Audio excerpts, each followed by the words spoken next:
ورحمۃ اللہ وبرکاتہ۔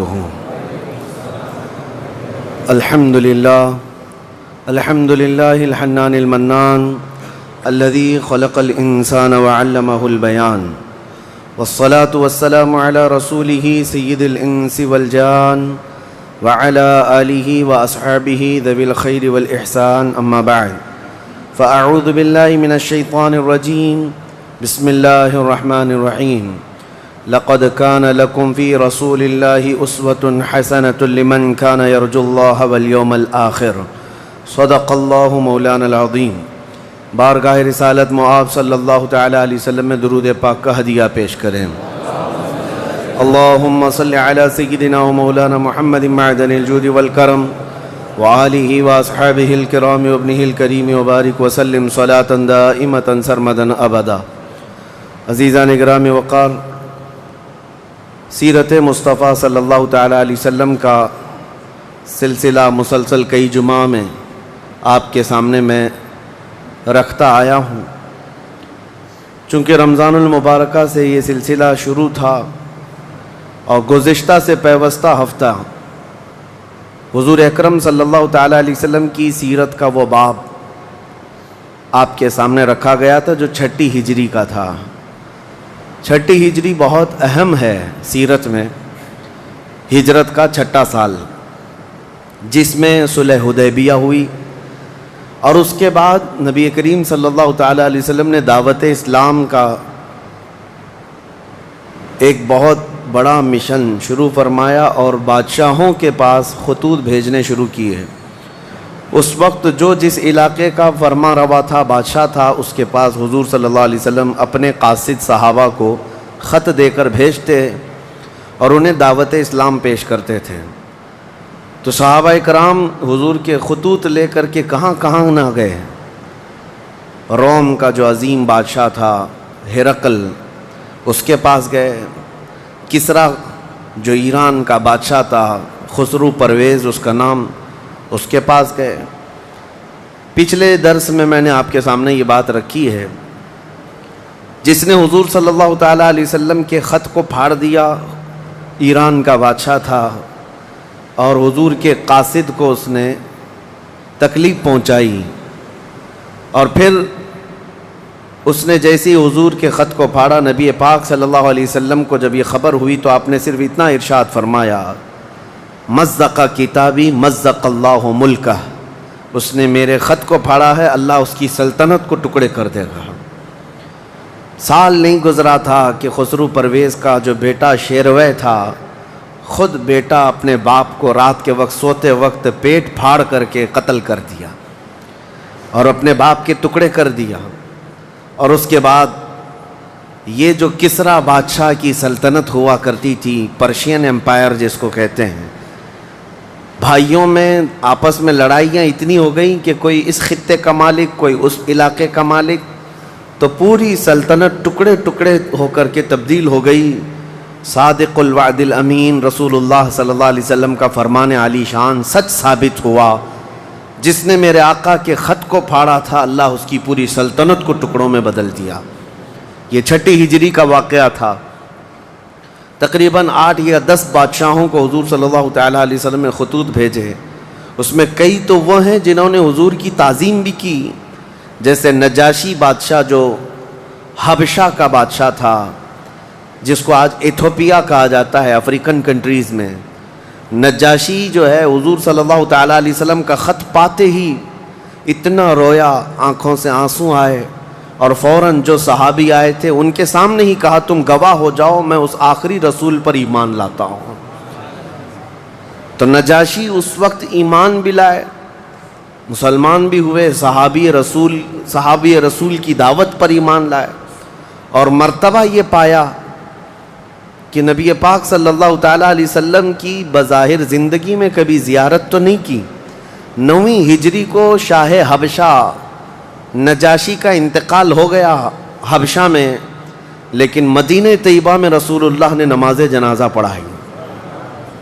دور دراز سے ہی ایمان لا کر کے اس عظمت تک پہنچ گئے، اور شاہ مقوقس جو مصر کا بادشاہ تھا، اس نے بھی حضور صلی اللہ تعالیٰ علیہ وسلم کی عزت کی، اور ایک خچر جس کو دلدل کہا جاتا ہے، جو نبی پاک صلی اللہ تعالیٰ علیہ وسلم کی محبوب سواری تھی، شاہ دلدل، حضور صلی اللہ تعالیٰ علیہ وسلم کو فرمایا، یعنی کہا جاتا ہے، یاد کیا جاتا ہے اس لقب سے، شاہ دلدل سوار۔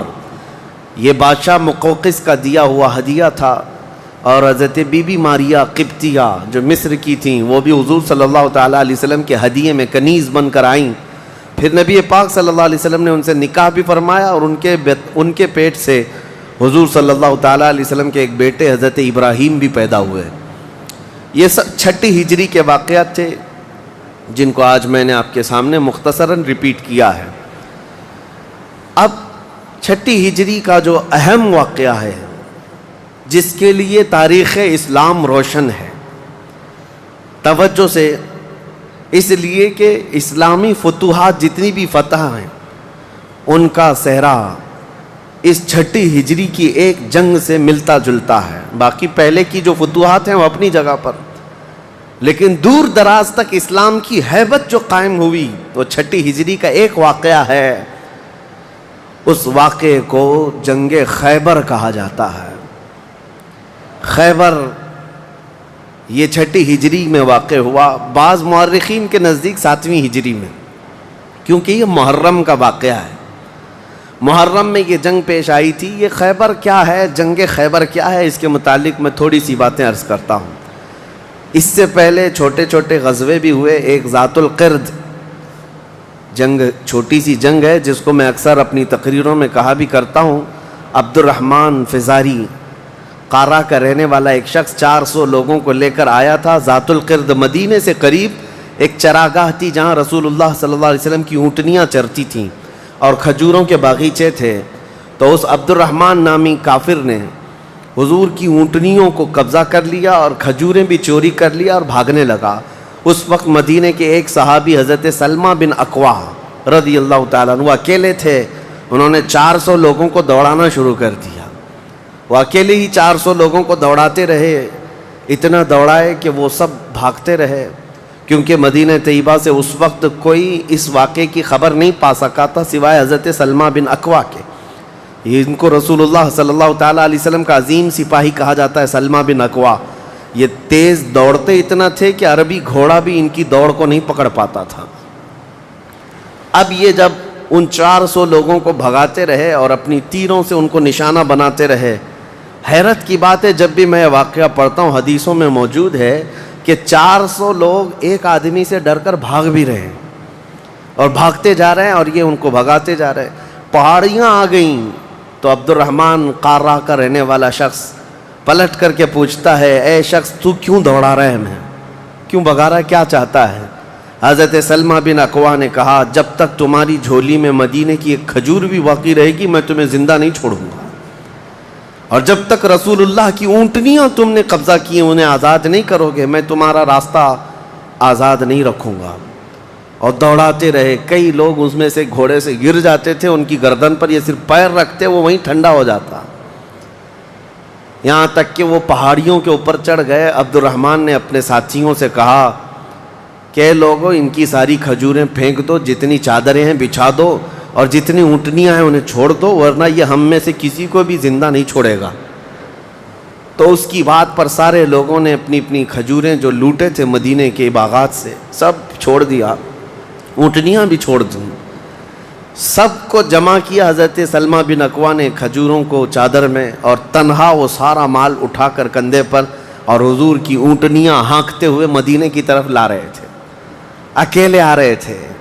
بیچ راستے میں پھر حضرت ابو قتادہ رضی اللہ تعالیٰ عنہ سے ملاقات ہوئی، پوچھا کہاں سے آ رہے ہو؟ تو حضرت سلمہ بن اکوا نے واقعہ کہہ کر کے سنایا، کہا کہ چلو رسول اللہ صلی اللہ علیہ وسلم راستے میں ہی ہیں۔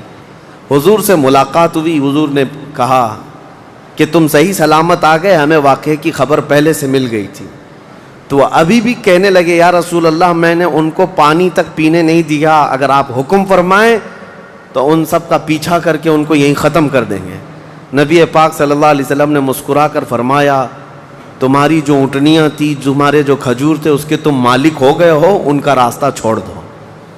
تب یہ واپس آئے حضرت سلمہ بن اکوع. اعلیٰ حضرت امام احمد رضا خان فاضل بریلوی رضی اللہ تعالیٰ عنہ نے اس روایت کو نقل فرمایا اور فرماتے ہیں سلمہ بن اکوع سے پوچھا گیا تمہیں خوف نہیں تھا، ڈر نہیں تھا؟ 400 لوگوں کو اکیلے دوڑاتے چلے گئے، مدینے سے باہر بھی چلے گئے. تو جانتے ہیں کون سی طاقت تھی ان کے پاس، سلمہ بن اکوع کے پاس، جو ان کو خوف سے آزاد کر رکھی تھی. فرماتے ہیں ایک بار رسول اللہ صلی اللہ علیہ وسلم صحابہ سے بیعت لے رہے تھے، ہاتھ میں ہاتھ لے کر بیعت کر رہے تھے. تو سب حضور کے پاس ہاتھ دے رہے تھے، بیعت کر رہے تھے. حضور نے مجھ سے کہا سلمہ بن اکوع آ جاؤ، تم بیعت کر لو میرے ہاتھ پر. میں نے عرض کیا یا رسول اللہ پہلے ہی میں بیعت کر چکا ہوں. ایک بار وہ بیعت کر چکے تھے. حضور نے فرمایا دوبارہ کر لو، اس میں کیا حرج ہے. حضرت سلمہ بن اکوع کہتے ہیں میں نے دوبارہ حضور کے ہاتھ میں ہاتھ دیا، حضور نے بیعت کیا. تھوڑی دیر گزری تھی کہ صحابہ بیعت کر رہے تھے. حضور نے پھر پکارا سلمہ بن اکوع بیعت کیوں نہیں کر لیتے؟ کہا یا رسول اللہ میں نے 2 بار بیعت کی ہے. حضور نے فرمایا تیسری بار کر لو، کیا حرج ہے. وہ حضرت سلمہ بن اکوع کہتے ہیں میں نے اپنا ہاتھ رسول اللہ کے ہاتھ میں تیسری بار دیا اور بیعت کیا. اور اس کے بعد جب نکلا حضرت سلمہ بن اکوع کہتے ہیں مجھے اس ہاتھ پر اتنا بھروسہ تھا کہ دنیا کی ہر طاقت کو دھول چٹا سکتا تھا کہ رسول اللہ کے ہاتھ میں دیا ہوا ہاتھ ہے. ان کے پاس جو بے خوف ہونے کے لیے کوئی دولت تھی نا، بے باک ان صحابہ کو اگر کوئی چیز بناتی تھی تو یہی چیز ہے عشق مصطفیٰ، محبت مصطفیٰ، جس کو بریلی کے امام نے فرمایا ہے خوف نہ رکھ رضا ذرا تو ہے عبد مصطفیٰ، تیرے لیے امان ہے، تیرے لیے امان ہے. کسی شاعر نے کہا تھا کہ دیوان گانے عشق محمد کو دیکھ کر گھبرا گئی ہے گردش دوراں کبھی کبھی. حضور کے عاشقوں کو دیکھ کر کے دنیا کی طاقتیں بھی گھبرا جاتی تھیں کہ ان کے پاس ہے کون سی طاقت. تو یہ جو چھوٹی سی جنگ واقع ہوئی اس کو ذات القرد کہتے ہیں. اس کے 3 دن کے بعد ہی خیبر کی جنگ شروع ہو گئی تھی. اب خیبر پر ہم آتے ہیں. خیبر کیا ہے؟ تقریباً مدینہ طیبہ سے 320 کلومیٹر دور یا 300 کلومیٹر کے قریب ایک بستی ہے جس کو خیبر کہتے ہیں. خیبر یہودیوں کا گڑھ ہے، یہودیوں کا مرکز. اور اس وقت سے لے کر کے حضور صلی اللہ تعالیٰ علیہ وسلم کی مدینہ طیبہ آمد سے بھی کافی پہلے سے خیبر میں یہودیوں نے ایسا اپنا وہ جمایا ہوا تھا کہ پورے عرب کے سب سے بڑے مالدار یہودی خیبر میں رہتے تھے اور جنگی طاقت بھی سب سے زیادہ ان کے پاس تھی. اور غرور اور گھمنڈ اتنا تھا، پیسوں پر بھی اور جنگ پر بھی، طاقت پر بھی، کہ وہ کسی کو بھی ڈرا دیتے تھے. اور جب سے نبی پاک صلی اللہ علیہ وسلم مدینہ طیبہ آئے ان کی دشمنی اتنی بڑھ گئی تھی کہ آپ کو معلوم ہونا چاہیے کہ جو جنگ خندق ہوئی تھی اس کا واقعہ بھی میں نے تفصیل سے بتا دیا. مدینہ طیبہ جنگ خندق جس وجہ سے ہوئی اس کا سبب یہودی تھے. یہودیوں نے مکہ کے کافروں کو، مشرکوں کو، نجد کے کافروں کو سب کو جمع کیا تھا اور پانی کی طرح پیسہ بہایا تھا. جنگ میں 12,000 لوگوں کو رسول اللہ کے خلاف اکٹھا کیا تھا یہودیوں نے. یہ خیبر کے یہودی تھے. کیونکہ نبی پاک صلی اللہ تعالیٰ علیہ وسلم جب تشریف لائے تھے 2 قبیلے یہودیوں کے مدینے میں آباد تھے، بنو نذیر اور بنو قریظہ. آپ کو میں نے سیرت کے بیان میں یہ بھی بتا دیا تھا. اور یہ دونوں قبیلوں نے حضور صلی اللہ علیہ وسلم کے ساتھ غداری کی تھی، وعدہ خلافی کیا، معاہدہ جو تھا اس کو توڑ دیا. اس کی وجہ سے ان یہودیوں کو جو مدینے میں رہتے تھے جلا وطن کر دیا گیا تھا، نکال کر باہر کر دیا گیا. تو جتنے مدینے سے نکالے ہوئے یہودی تھے وہ سب خیبر میں جا کر جمع ہو گئے تھے. خیبر میں جا کر کے ان لوگوں نے اڈا بنا لیا تھا اور ڈیلی ان کی صرف اور صرف یہی منصوبہ بندی ہوتی تھی کہ محمد صلی اللہ علیہ وسلم اور ان کے ساتھیوں کو کیسے مارا جائے، کیسے قتل کیا جائے. کوئی بھی دور دراز سے اگر چھوٹی سی دشمنی رکھتا تھا رسول اللہ سے تو یہ یہودی خیبر کے پورا کا پورا مال ان کے پاس بھیجتے اور ان کو کھڑا کرتے کہ تم جاؤ، ہم سپورٹ میں ہیں، ہم سپورٹ کریں گے. ساری جنگوں میں مشرکوں کا سپورٹ کرتے تھے. اب میں آپ کو بتاؤں جن کے دلوں میں اتنا زہر بھرا ہوا تھا رسول اللہ صلی اللہ علیہ وسلم کی دشمنی کا، اب ان لوگوں نے دیکھا کہ یہ اب ان کی طاقت بڑھتی جا رہی ہے اور بادشاہوں کو تک ان لوگوں نے اسلام پیش کر دیا. اور اسلام اب مکہ مدینے کا نہیں رہ گیا، اب تو ایران بھی چلا گیا ہے، مصر بھی چلا گیا ہے، حبشہ بھی چلا گیا ہے، یمن بھی چلا گیا ہے. تو ان کے پیٹ کا درد اور بڑھ گیا. ان لوگوں نے پھر اب فیصلہ کرنا شروع کیا کہ اب سارے لوگوں کو جمع کرتے ہیں. ایک قبیلہ تھا بنو غطفان، یہ مشرکوں کا قبیلہ تھا اور وہ جنگی طاقت بہت زیادہ رکھتے تھے. اس وقت عرب میں وہ نڈر مانے جاتے تھے. یہودیوں نے ان کو بلا کر کے جنگ کا پلان کیا کہ مدینے پر اچانک چڑھائی کریں گے اور تہس نہس کر کے رکھ دیں گے، کسی کو خبر بھی نہ ہو، پورے مدینے کی اینٹ سے اینٹ بجا دیں گے. انہوں نے پلان کیا راتوں رات، لیکن مخبر صادق رسول اللہ صلی اللہ تعالیٰ علیہ وسلم کا حال یہ ہے، اور کوئی غیب کیا تم سے نہاں ہو بھلا. نبی پاک صلی اللہ تعالیٰ علیہ وسلم کو خبر ہوئی کہ یہودیوں نے میٹنگ کی ہے اور راتوں رات مدینے پر چڑھائی کرنے والے ہیں. دوسرے دن حضور پاک صلی اللہ تعالیٰ علیہ وسلم نے صحابہ کو جمع کیا، تو جتنے صحابہ تھے سب جمع ہو گئے. تقریباً 1600 صحابہ تھے. کتنے؟ 1600 صحابہ. 1600 صحابہ مدینہ طیبہ سے نکل پڑے حضور کے ساتھ کہ ان یہودیوں کو خیبر سے نکلنے سے پہلے ان کا راستہ ہم روکیں گے کہ مدینے پر کوئی بھی چڑھائی نہ کر سکے. جب رسول اللہ صلی اللہ علیہ وسلم صحابہ کو لے کر چل پڑے، چال الٹی پڑ گئی. یہودیوں نے یہ سوچا تھا کہ مدینے پر اچانک حملہ ہوگا، کسی کو کانوں کان خبر نہیں ہوگی، لیکن ایسا ہوا کہ 8 دن کے بعد اچانک حضور خیبر پہنچ گئے، ان کو کانوں کان خبر بھی نہیں ہوئی. نبی پاک صلی اللہ تعالیٰ علیہ وسلم صحابہ کے ساتھ جب پہنچے، صبح ہو رہی تھی، خیبر کی وادیوں میں حضور داخل ہو رہے تھے. تو یہودی اپنے اپنے کھیتوں میں کام کرنے کے لیے جا رہے تھے. جیسے ہی مدینے کی فوج کو دیکھا، ہیبت طاری ہو گئی، الٹے قدم اپنے قلعوں میں واپس بھاگتے رہ گئے اور چیخ مارتے رہ گئے کہ محمد بھی آئے ہیں اور مسلمان بھی آئے ہیں.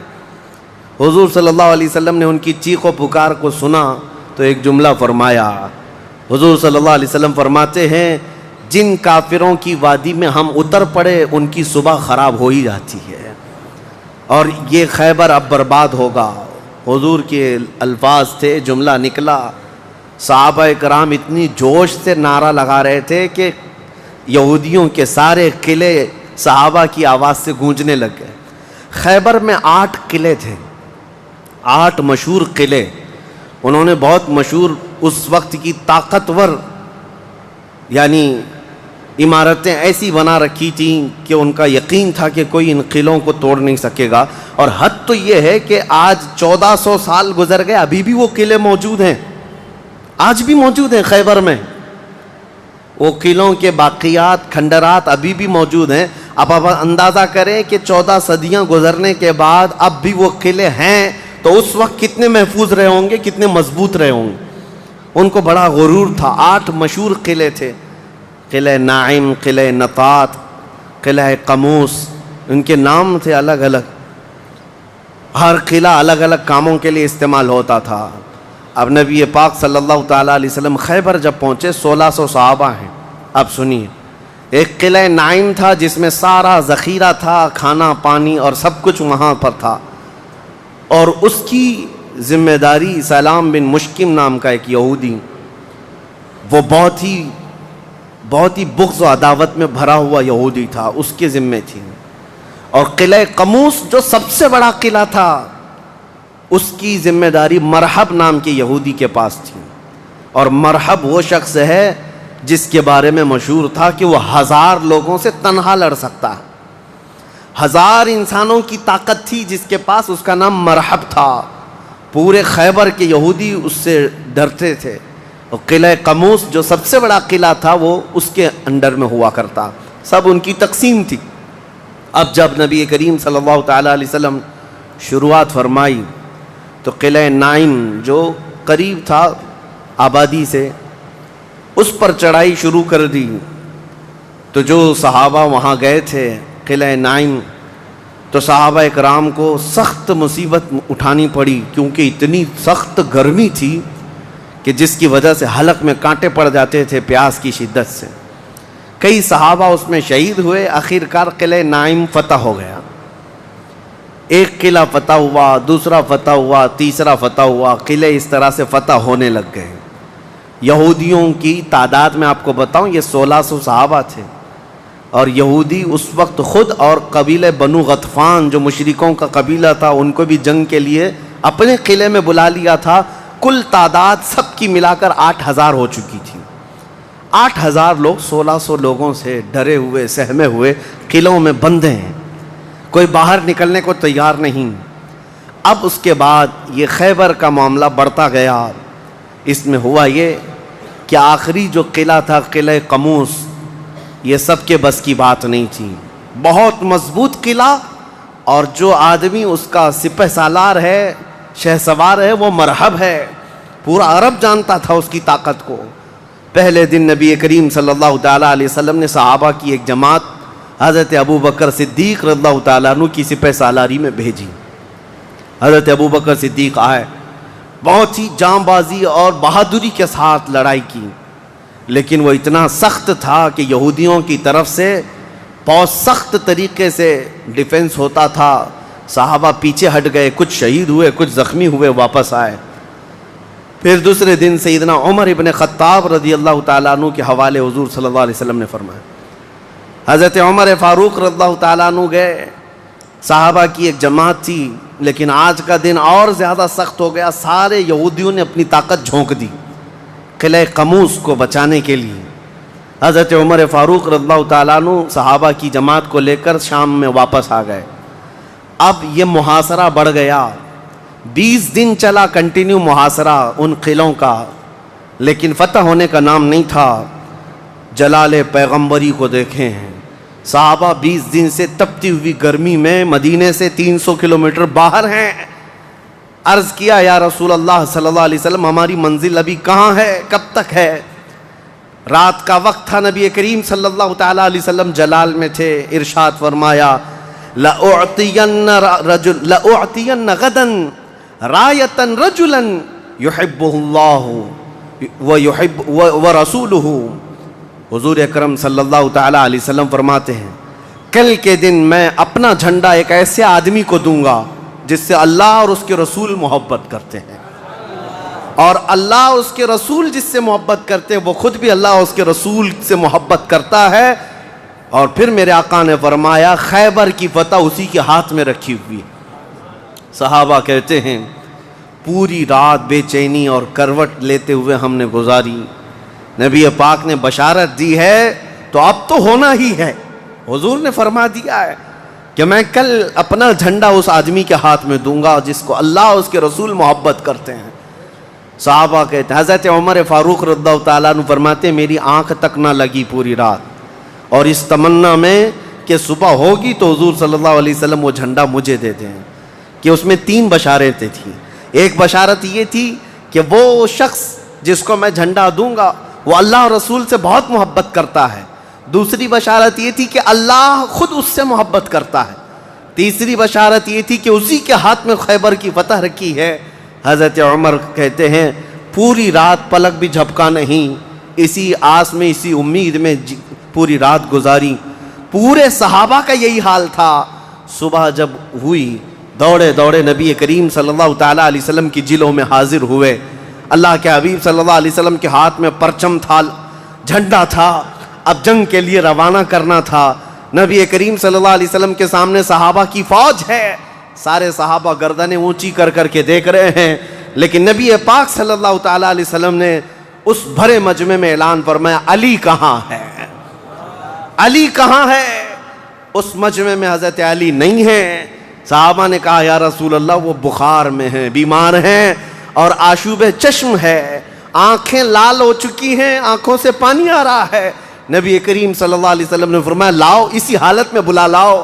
صحابہ گئے, حضرت علی کو بلا لائے. بخار کی حالت میں ہیں, آنکھوں میں آشوب ہے, سرخی آ چکی ہے. نبی کریم صلی اللہ علیہ وسلم نے قریب بلایا, اپنا لعاب پاک نکال کر ان کی آنکھوں میں لگایا. حضرت علی فرماتے ہیں مجھے ایسا لگا کبھی آنکھوں میں کوئی مرض آیا ہی نہیں تھا, بخار بھی نہیں تھا. نبی کریم صلی اللہ تعالیٰ علیہ وسلم نے اپنے ہاتھ میں موجود پرچم حیدر کرار کے ہاتھ میں دیا, کہا جاؤ علی تمہارے ہاتھ میں اللہ نے فتح رکھی ہے. میرے عزیزو ایک بات میں آپ کو بتا دوں کہ یہ کیا معاملہ ہے. جب رسول کریم صلی اللہ تعالیٰ علیہ وسلم کو یہ معلوم ہے کہ حضرت علی کے ہاتھ میں ہی یہ جنگ فتح ہونی ہے تو پہلے دن کسی اور کو کیوں بھیجا، دوسرے دن اور صحابی کو بھیجا، یہ 20 دن کا محاصرہ کس بات کا تھا، یہ سارے معاملات کس لیے تھے؟ ایک بات یاد رکھیں، فتح اسلام کے حق میں ہے اور غالب اسلام ہو کر رہے گا، لیکن قدرت کا قانون یہ ہے، جیسے معراج میں بھی آپ کو معلوم ہے نمازیں تو 5 ہی ہونی تھی، لیکن 9 مرتبہ حضور صلی اللہ علیہ وسلم کو آنا جانا کیوں رکھا گیا؟ خدا کی قدرت کا قانون یہ ہے کہ پہلے اسباب کی طرف دیکھو، بعد میں اسباب کا خالق خود تمہارے لیے راستے پیدا فرمائے گا۔ جنگ تو فتح ہونی ہی ہے، لیکن تمہیں اسٹرگل کرنا پڑے گا، میدان میں مشکلیں اٹھانی پڑیں گی، بعد میں فتح تو تمہارے ہاتھ میں اللہ نے دی ہے۔ حضرت علی کرم اللہ وجہہ الکریم اپنے ہاتھ میں پرچم لے کر کے جب قلعہ قموس کی طرف بڑھتے ہیں، جانتے ہیں وہ تاریخ کا وہ عظیم دن ہے، محرم کی غالباً 9ویں تاریخ ہے۔ میں نے شروع میں ہی کہا کہ یہ ایک تاریخ کا ایسا حصہ ہے جس سے ساری باتیں آگے کی فتوحات جڑی ہوئی ہیں۔ کیوں میں آپ کو بتاتا ہوں، حضرت علی جس انداز سے جا رہے تھے اس وقت لوگوں کے اندر ہیبت طاری تھی، صحابہ آپ کے ساتھ تھے۔ جیسے ہی قلعہ قموس کے پاس گئے، سیدھے حضرت علی کرم اللہ وجہہ الکریم نے للکار کر کے مرحب یہودی کو بلایا کہ باہر آ جا اپنے قلعے سے اور مجھ سے مقابلہ کر۔ وہ ہاتھی کی طرح سے ڈیل ڈول رکھتا تھا اور خرامہ خرامہ سامنے آیا اور للکار کر کے کہنے لگا، قد علمت خیبر انی مرحب شاک السلاحی مجرب، تمہیں معلوم ہے پورا خیبر مجھے جانتا ہے کہ میں مرحب ہوں۔ شعر پڑھ رہا تھا، پورا خیبر جانتا ہے کہ میں مرحب ہوں، سر سے لے کر پیر تک ہمیشہ ہتھیار میں رہتا ہوں، اور نہایت ہی تجربہ کار آدمی کہ جس کا وار کبھی خالی نہیں جاتا ہے۔ اس کے جواب میں مولا علی کرم اللہ وجہہ الکریم فرماتے ہیں، انا الذی سمتنی امی حیدرا کلیث غابات کریہ المنظرا، تجھے پتا ہے میری ماں نے ہی میرا نام حیدر رکھا ہے۔ حیدر کا مطلب ہوتا ہے شیر، میری ماں نے میرا نام حیدر رکھا ہے، کلیث غابات کریہ المنظرا، ہیبت ناک شیر جب بھوک کی وجہ سے کچھار میں دہاڑتا ہے اس کو حیدر کہا جاتا ہے۔ جب یہ رجزیہ اشعار کا تبادلہ ہو رہا تھا، وہ یہودی مرحب جو سر پر ٹوپی پہنتا تھا، ویسی ٹوپی لوہے کی کسی کے پاس تھی نہیں، جسم پر جو لوہے کا خود لباس ہوتا تھا ویسا لباس کسی کے پاس نہیں تھا۔ مقابلے میں وہ آیا اور اس نے حضرت علی کرم اللہ وجہہ الکریم پر بہت تیز وار کی، لیکن وار خالی گیا۔ حضرت علی کرم اللہ وجہہ الکریم پر کوئی وار نہیں آیا۔ پلٹ کر جب حیدر کرار نے وار ماری تو اس کی خود کو ٹوپی کو کاٹتا ہوا یہاں تک کہ اس کے جبڑوں تک حضرت علی کی تلوار آ گئی، اس کے دانتوں کو تک کاٹتی ہوئی آ گئی۔ اس کے بعد دوسرا وار بھی نہیں پڑا تھا کہ مرحب زمین پر ڈھیر ہو کر تڑپنے لگ گیا۔ اتنا ہی نہیں ہے کہ یہ منظر دیکھ کر کے جتنے یہودی تھے سب کے سب ٹوٹ پڑے۔ کس پر؟ حیدر کرار پر۔ اکیلے بطل جلیل ہیں، جس طرف سے آتے تھے صحابہ کہتے ہیں حضرت علی کی تلوار اس دن جو چمک رہی تھی ہمارے جسموں میں ہیبت طاری تھی، کبھی ادھر چمکتی ہے کبھی ادھر چمکتی ہے۔ آپ کو پتا ہے ایک لقب آپ کا کرار ہے۔ کرار کا مطلب کیا ہوتا ہے؟ پلٹ پلٹ کر کے حملہ کرنے والا، اور ایسا حملہ کرنے والا کہ سامنے والے کو سنبھلنے کا موقع بھی نہیں دیتا۔ حضرت علی کی تلوار نے اتنے وار کیے کہ یہودیوں کی صفیں درہم برہم ہو گئیں۔ بعض تو لوگوں نے یہ سوچا کہ جان بچانے میں عافیت ہے، جب ہمارا سردار ڈھیر ہو کر تڑپ رہا ہے ہمیں اس سے مقابلے کی کیا تاو ہے۔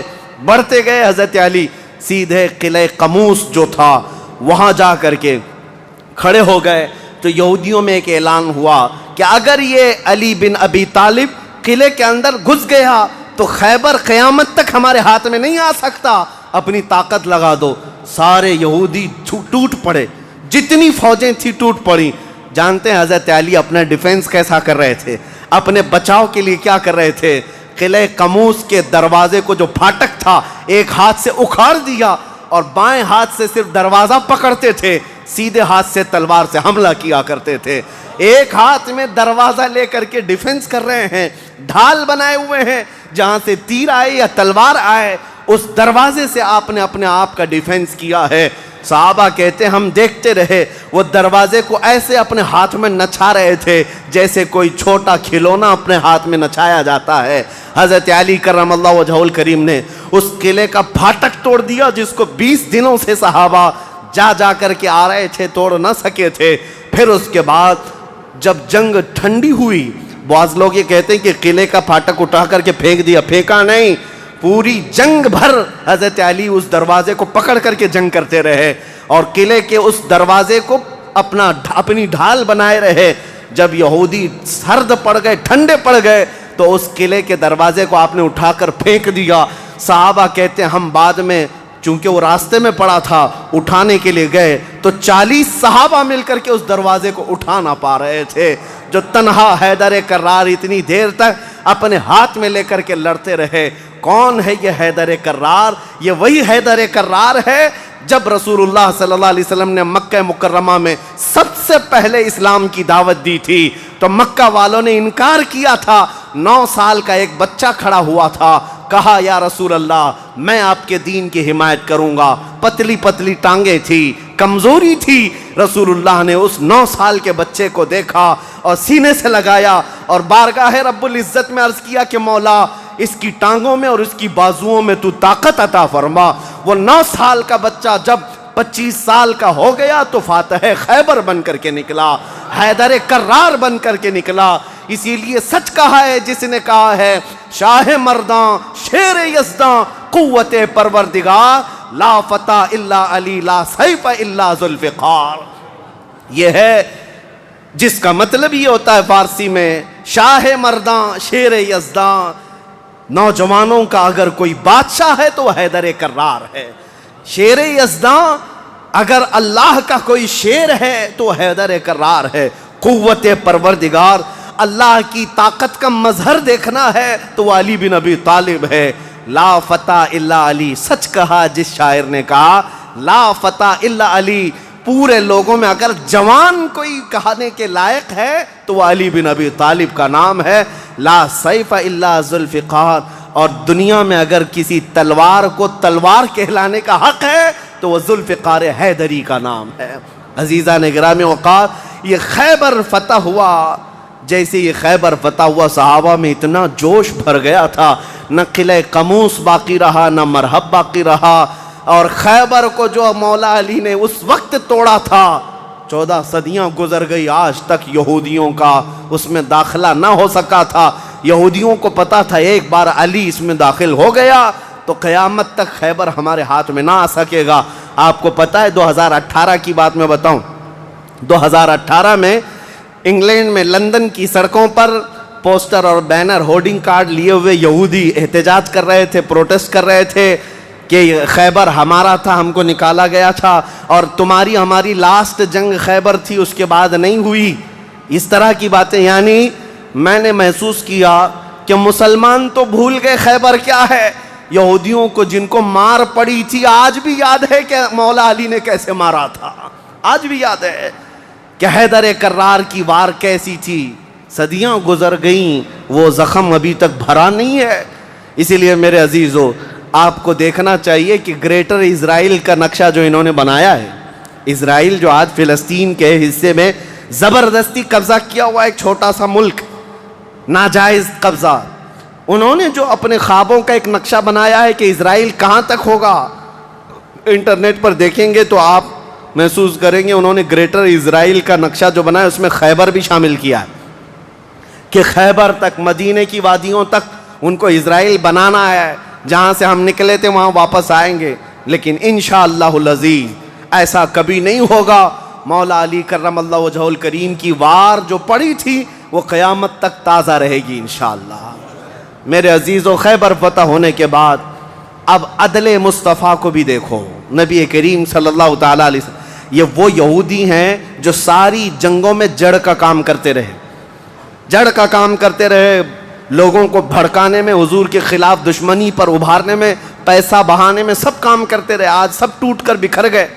نبی کریم صلی اللہ تعالیٰ علیہ وسلم کو اب کیا کرنا تھا؟ حضور صلی اللہ علیہ وسلم نے دوسرے دن جب صحابہ سے مشورہ لیا، صحابہ نے عرض کیا جیسے ان کو مدینے سے بھگایا گیا تھا خیبر سے بھی نکال دیں، یہاں سے بھی نکال کر ان کو جلا وطن کر دیں. لیکن وہ مصطفیٰ کریم صلی اللہ تعالیٰ علیہ وسلم جو عظیم اخلاق لے کر کے زمین پر تشریف لائے، خیبر کے یہودیوں سے پوچھا کہ تم کو جلا وطن کیا گیا تھا اور تم نے بار بار ایگریمنٹ توڑا، معاہدے توڑے، اب یہاں سے بھی تمہیں جلا وطن کرنے کا مشورہ آیا ہے صحابہ سے. یہودیوں نے رونا دھونا شروع کیا اور کہا آپ اللہ کے نبی محمد مصطفیٰ صلی اللہ علیہ وسلم عدل کے شہسوار ہیں، ہمیں موقع عطا کریں، ہم خیبر چھوڑ کر جانا نہیں چاہتے، ہماری زمینیں ہمیں دے دیں، لیکن سال بھر میں جتنی بھی اس کی آمد ہوگی اس کا آدھا ہم مدینے پہنچا دیں گے، کھجوریں ہوں، فصلیں ہوں. نبی کریم صلی اللہ تعالیٰ علیہ وسلم نے سب کو معاف کر دیا، خیبر ان کے حوالے کر دیا، اور پھر وہ آدھا حصہ مدینہ طیبہ ہر سال دینے کے لیے راضی ہو گئے، اور اس پر حضور صلی اللہ علیہ وسلم نے فیصلہ فرما لیا. اب اتنی بات نہیں، حضرت عبداللہ بن رواحہ رضی اللہ تعالیٰ عنہ ہر سال جب یہ خیبر آتے یا ایک دوسرے صحابی یہ آدھا حصہ لینے کے لیے آتے تھے تو پورے خیبر کے یہودی مال جمع کرتے، اس میں آدھا آدھا حضرت عبداللہ فرما دیتے، اور اس کے بعد یہ نہیں ہے کہ لے کر کے نکل جاتے، سارے یہودیوں کو جمع کرتے، کہا میں نے پورے مال کا آدھا آدھا کیا ہے، ان میں سے جو حصہ تمہیں پسند ہے وہ رکھ لو، باقی مدینے بھیج دو. یہودی کہتے ہیں ایسا عدل ہم نے کہیں دیکھا ہی نہیں کہ ہمیں پہلے کہہ دیا جائے، ورنہ کوئی بھی ہوتا حاکم تو اچھا مال اٹھا لیتا اور برا مال چھوڑ کے چلا جاتا. یہ رسول اللہ کے صحابہ تھے، کہتے جو تمہیں پسند ہے وہ رکھ لو، جو چھوٹ گیا وہ مدینے بھیج دو. اتنے ہونے کے باوجود بھی حضور صلی اللہ تعالیٰ علیہ وسلم کے ساتھ انہوں نے کیا کیا. حضور 3 دن کے بعد خیبر سے نکل رہے تھے، زینب نام کی ایک خاتون تھی جس کا شوہر قتل ہو گیا تھا، وہ حضور صلی اللہ تعالیٰ علیہ وسلم کے پاس بڑی محبت لے کر کے آئی، بہت محبت کے ساتھ، اور یوں کہا کہ میں آپ کی پیروکار ہوں، بڑی مشتاق تھی آپ کے دیکھنے کی، آپ میرے گھر تشریف لائیں.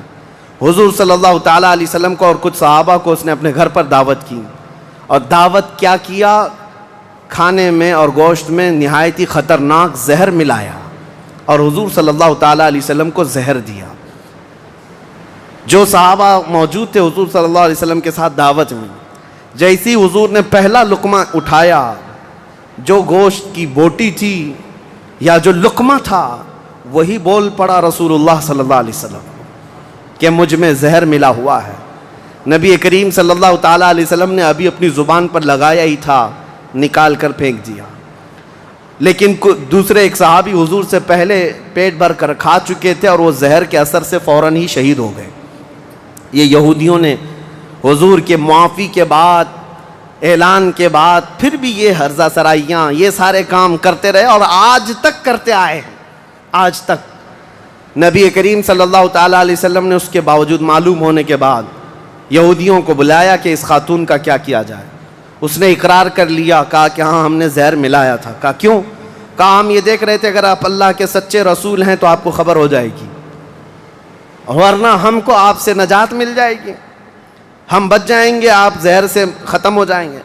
نبی کریم صلی اللہ تعالیٰ علیہ وسلم تو زہر کے اثر سے کچھ نہیں ہوا اور حضور بچے اس زہر سے، لیکن ان یہودیوں میں سے کوئی بھی اسلام کی طرف آیا بھی نہیں. نبی کریم صلی اللہ تعالیٰ علیہ وسلم نے اس خاتون سے بدلہ نہیں لیا، اسے معاف کر دیا. اپنی ذات کے لیے حضور نے کبھی بدلہ لیا ہی نہیں، اسے چھوڑ دیا اور پھر وہاں سے نکل پڑے. یہ زہر کا جو اثر تھا پوری زندگی بھر رسول کریم صلی اللہ تعالیٰ علیہ وسلم کے تالو پر، سر پر اثر لگا رہا، جلن ہوتی تھی، تھوڑا چکھا ہی تھا. اتنا خطرناک زہر یہ یہودیوں کے پاس ہوا کرتا کہ انہوں نے اپنے زہر سے کئی لوگوں کو مارا ہے. یہ یہودی ایسی قوم ہے جس پر اللہ تعالیٰ نے قرآن میں لعنت فرمائی. یوں ہی نہیں، بعض لوگوں کو لگتا ہے کہ بار بار اس ٹاپک پر کیوں ہے. ارے میاں ہم ہر نماز میں یہ کہتے ہیں غیر المغضوب علیہم ولا الضالین. سورہ فاتحہ کے آخر میں المغضوب کا مطلب ہے جس پر اللہ کا غضب ہوا، وہ قوم یہودیوں کی ہے. سورہ فاتحہ میں ہم اللہ کی بارگاہ میں پناہ مانگتے ہیں کہ اللہ جس قوم پر تیرا غضب نازل ہوا اس قوم سے ہمیں بچائے رکھ، ان کے راستے سے ہمیں بچائے رکھ. یہ اتنی خطرناک سازشی قوم ہے کہ آج پوری دنیا کو انہوں نے ہلا کر رکھا ہے، آج پوری دنیا کو کریڈٹ نظام پر لا کر رکھا ہے۔ یہ جتنے ورلڈ کے بڑی بڑی بینکیں ہیں انہوں نے اپنے ہاتھ میں رکھا ہے، سونے پر یہ اپنا قبضہ جمائے ہوئے ہیں۔ جیولری اس کو نام دیا گیا ہے، سونے چاندی کے تمام زیورات کو جانتے ہیں۔ اس کے ایک محقق نے کہا تھا جیوز، یہودی جیو کہلاتے ہیں، اور جیو سے انہوں نے جیولری کر دیا ہے کہ سونے چاندی کا حق صرف اور صرف جیوز کے پاس ہے، یعنی یہودیوں کے پاس، دوسرے کوئی اس کا حق نہیں رکھتے۔ اور یہ مال سونا چاندی ہی ہے جو پوری دنیا کی کرنسی کو اوپر نیچے کرتا ہے۔ یہ سارا نظام انہوں نے بنا رکھا ہے، دنیا کو قرضے دے دے کر کے ورلڈ بینک سے اپنا مقروض بنائے رکھا ہے، دنیا کو جنگوں کے ہتھیار خوب بیچتے ہیں، یہ سارے ہتھیار بناتے ہیں اور پورا بیچتے ہیں، اس کا کاروبار بھی کرتے ہیں۔ دنیا کی بڑی بڑی دوائیوں کی کمپنیاں بلکہ بایو ویپن کے طور پر استعمال کرتے ہیں، ڈرگ مافیا ہے، سب یہودیوں کے کنٹرول میں آج۔ اسی لیے میں آپ سے کہتا ہوں یہ اتنی شریر قوم ہے کہ اس سے ہمیشہ پناہ مانگتے رہو اللہ کی بارگاہ میں۔ اور اخیر میں آپ کو بتا دوں، جب قیامت کے قریب حضرت عیسیٰ علیہ السلام آئیں گے اور وہ اس وقت دجال کو قتل کر رہے ہوں گے، اور دجال کی فوج میں 60,000 یہودی ہوں گے، 60,000 یہودی اس کے ساتھ جنگ لڑ رہے ہوں گے، ایمان والوں کے ساتھ اس کی حمایت میں، اور حضرت عیسیٰ علیہ السلام کے ہاتھ سے قتل ہوں گے۔ تو حدیث پاک میں ہے کہ جہاں حضرت عیسیٰ علیہ السلام جائیں گے، یا مسلمان جو عیسیٰ علیہ السلام کے ساتھ ہوں گے، ان مسلمانوں کو جو پتھر ہیں جگہ جگہ کے، وہ پتھر پکار کر کہیں گے یا مسلم ورائی یہودین اقتلہ، اے مسلمان میرے پیچھے ایک یہودی چھپا ہوا ہے، آجا اسے قتل کر دے۔ پتھر تک بولے گا کہ یہودی یہاں چھپا ہوا ہے۔ اس سے آپ اندازہ کریں یہ ایسی شریر قوم ہے جس سے پتھر بھی پناہ مانگتے ہیں۔ عزیزان گرامی وقار، سیرت کا یہ حصہ تھا 6 ہجری کا۔ میں نے جو شروع میں بات کی تھی اس کو کمپلیٹ کر دیتا ہوں کہ ساری جنگوں کا دار و مدار پھر خیبر پر کیوں ہے۔ اس کی وجہ تھی کہ 6 سال تک جب سے مدینے میں حضور تھے، وہ گٹ جوڑ کی جیسے سچویشن تھی، کبھی یہودیوں کے ساتھ مل کر کے مشرکوں سے لڑتے تھے، لیکن جب خیبر فتح ہوا، خیبر میں سب سے بڑی طاقت تھی یہودیوں کی، پیسہ سب سے زیادہ تھا، جنگی طاقت سب سے زیادہ تھی۔ جیسے ہی خیبر فتح ہوا، ایران بھی کانپنے لگ گیا، روم بھی کانپنے لگ گیا، مصر بھی کانپنے لگ گیا، سارے بڑے بڑے ممالک جو ہیں وہ مسلمانوں کی ہیبت سے کانپنے لگ گئے۔ اسی لیے ہم کہتے ہیں دنیا کی جتنی فتوحات بعد میں ہوئی، وہ ڈر اور خوف ان کے دلوں پہ ایسا سوار تھا کہ انہوں نے خیبر کے ٹکڑے کر کے رکھے ہیں، لہٰذا مسلمانوں کے مقابل میں آنے کی کوئی جرات نہ کر سکا۔ اسی لیے ہم کہتے ہیں باقی ساری فتوحات کا صحرا بھی خیبر کے فاتح مولا علی کرم اللہ وجہہ الکریم کے سر جاتا ہے۔ اسلام کی فتوحات کی بنیاد حیدر کرار کے سر پر جاتی ہے۔ اللہ کریم زندگی بھر ہمیں مولا علی کرم اللہ وجہہ الکریم کے عاشقوں میں شمار فرمائے، اور دعا یہی کرتے ہیں کہ اے مولا ہم سب کو بازوئے حیدر عطا فرما، بازوئے علی بن ابی طالب کی قوت عطا فرما۔ اے کریم خدا اسلام کو پھر سے سرخ روئی عطا کر دے، امت مصطفیٰ کو پھر سے عزت و وقار عطا فرما دے۔ کریم خدا رحم الراحمین مولا تیرے حبیب پاک صلی اللہ تعالیٰ علیہ وسلم کے جلوں میں زندگی عطا فرما، ان کے قدموں میں ہمیں موت عطا فرما۔ وآخر دعوانا الحمدللہ رب العالمین۔ السلام علیکم۔